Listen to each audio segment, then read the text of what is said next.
ప్రతి ఒక్కరూ కూడా వాళ్ళ వాళ్ళ స్థాయిలో రెడ్ బుక్స్ అని చెప్పి రెడ్ బుక్లు పెట్టుకొని ఉంటారు.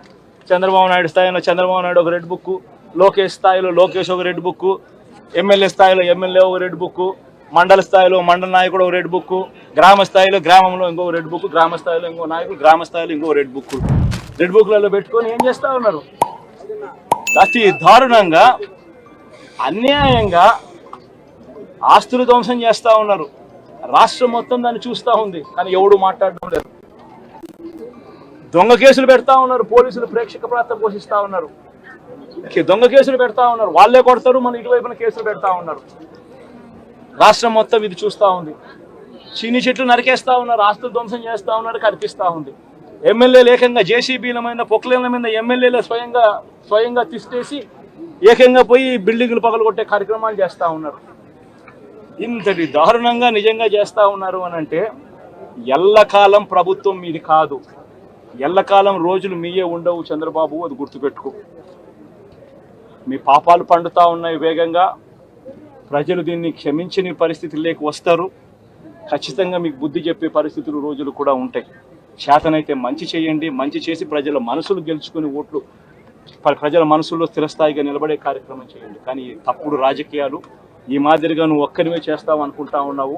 ఇదే మాదిరిగా కొనసాగితే రాష్ట్రంలో ఒక తప్పుడు సాంప్రదాయానికి నువ్వు నాంది పలుకుతా ఉన్నావు. నువ్వు వేసే ఈ బీజం, నువ్వు వేసే ఈ తప్పుడు సాంప్రదాయం, రేపొద్దున నువ్వు వేసే ఈ బీజం చెట్టు అవుతుంది. రేపొద్దున నువ్వు ఏదైతే ఇతుతావో అదే పండుతుంది.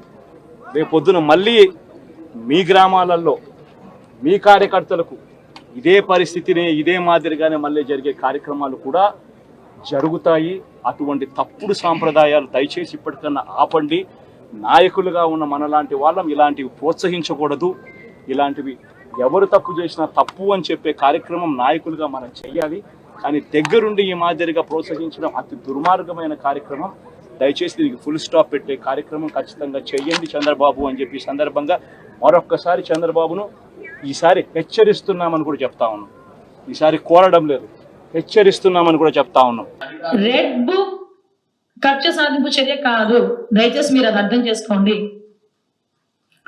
రెడ్ బుక్ అన్నది ఎవరైతే లాస్ట్ గవర్నమెంట్ లో పని చేయలేదో సక్రమంగా యాజ్ పర్ రూల్, చాలా క్లియర్ గా వినండి, యాజ్ పర్ రూల్ ఎవరైతే వర్క్ చేయలేదో, ఎవరైతే అనవసరంగా అక్రమంగా తెలుగుదేశం పార్టీ కార్యకర్తల మీద కానీ జనసేన బీజేపీ కార్యకర్తల మీద కానీ కేసులు బనాయించారో, ఇబ్బంది పెట్టారో, అది రెడ్ బుక్.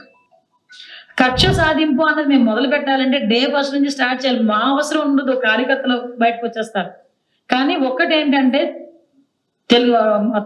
ఎన్డీఏ కార్యకర్తలందరూ కూడా కడుపులో ఎంత వాదున్నా ఎంత కసున్నా వాళ్ళు లాఠీ పెట్టి కొట్టిన పోలీసు ఎదురుగా కనిపిస్తున్నా కూడా కేవలం చంద్రబాబు నాయుడు గారి మాట బేస్ చేసుకొని ఆగారు.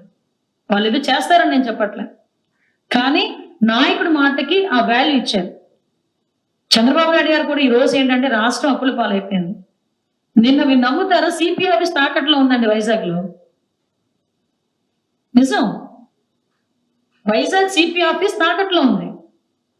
ఆ సిపి పరిస్థితి నేనే డబ్బులు కట్టలేదు అనుకోండి, ఏదో ఒక రోజు వచ్చి నోటీస్ అంటిస్తాడు సిపి ఆఫీస్కి. ఎక్కడికి వెళ్ళిపోతాడు సిపి పెట్టిబేడ పట్టుకొని? ఈరోజు సిచ్యువేషన్ అంత దారుణంగా ఉంది. ఈ టైంలో అలాంటి కొట్టా, ఈడిని కొట్టా, ఆడిని చంపా, ఈడిని చంపా, అది కాదు అవసరమా? ఇంత 164 సీట్స్ ఇచ్చారంటే చంద్రబాబు నాయుడు గారి మీద ఎంత నమ్మకం లేకపోతే ప్రజలు ఇస్తారు చెప్పండి? ఆ నమ్మకాన్ని నిలబెట్టుకోవడం ముఖ్యమా? సో మాకు కావాల్సింది వాళ్ళు ఒక 2% 3% ఎగిరిపడే వాళ్ళని ఎలాగోలా మేము కూర్చోబెడతాం. ఆ సిస్టమ్ మా దగ్గర ఉంది.